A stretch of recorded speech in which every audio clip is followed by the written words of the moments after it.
Voilà, mesdames, messieurs les journalistes, vous venez d'assister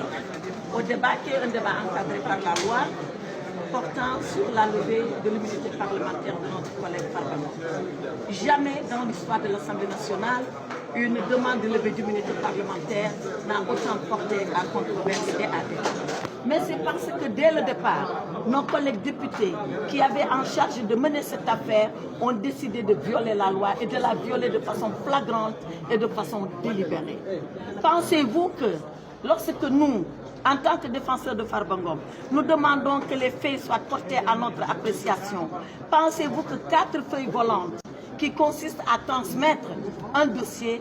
que ces 4 feuilles volantes suffisent à faire preuve de dossier? Pensez-vous que la précipitation, d'ailleurs reconnue, avouée ici à l'Assemblée nationale, la précipitation avec laquelle la commission ad hoc s'est dépêchée de travailler 10 jours, samedi et dimanche non compris, c'est-à-dire en 5 jours maximum.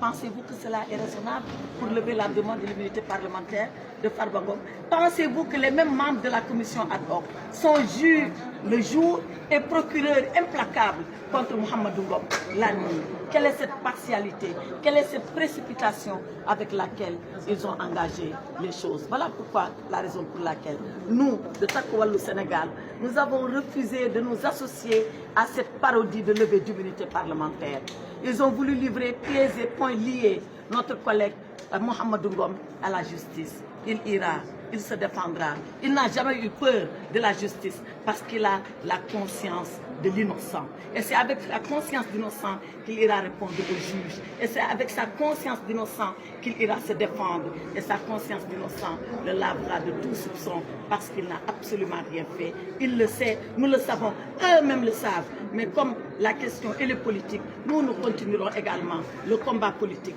afin que l'opinion, qui d'ailleurs a commencé à être éclairée, le soit davantage et qu'au Sénégal,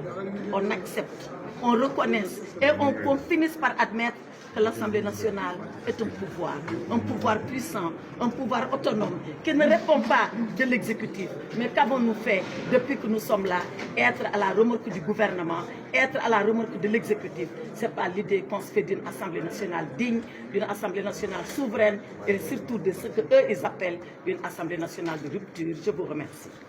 Ouais. Voilà, donc dañu bëggoon rek ci li nga xamante ni nii moom moo ñu dajale fi tey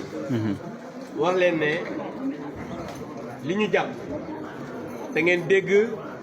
ñu wax ko fi tey mooy ñu nekk ci pouvoir boo xam ne tey lenn rek moo leen yëkkati mooy bëgg ñëpp ci réew mi à commencer par la presse parce que jàpp naa ne presse bi ci boppam sax dañ leen a bëgg a noppiloo ndax chroniqueurs yi nga xam ne ñi ngi dem ci journalistes yi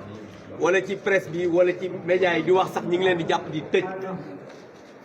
tey dañu fi daje woon pour exécuter commande politique bu premier ministre Ousmane Sonko maanaam ba nga xam ne defoon na ko añaam ne moom Farba du mës a bokkati ci élection fii ci Sénégal ñu nag utiliser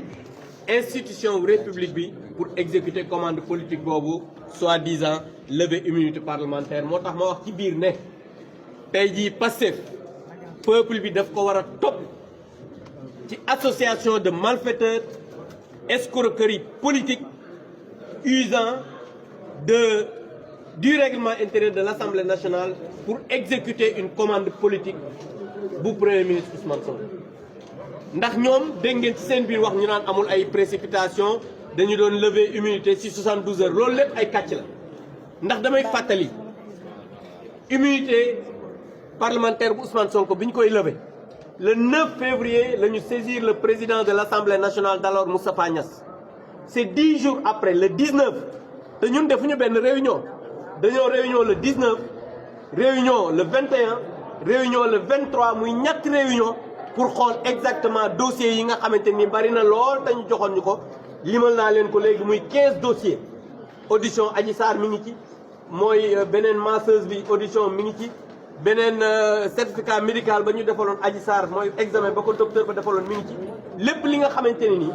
ay documents la yoo xamante ni mi ngi woon ci accusation bi dañ ko ci def donc pour wane ne ñoom li ñuy wax ay waxu caaxaan la escroquerie la te ñun nag comme ay républicain lañ te tey dañu nekk di daaneel li nga xam ne mooy assemblée nationale parce que assemblée nationale boo xam ne ñaari weer la def ñu dàq ñaari ñu bëgg a faagaagal ñaari député Barthélémy Dias nangu nañ mandat tey ñu ne dañuy lever li nga xamante ne ni moom mooy immunité parlementaire bu Farba Ngom weer wi passé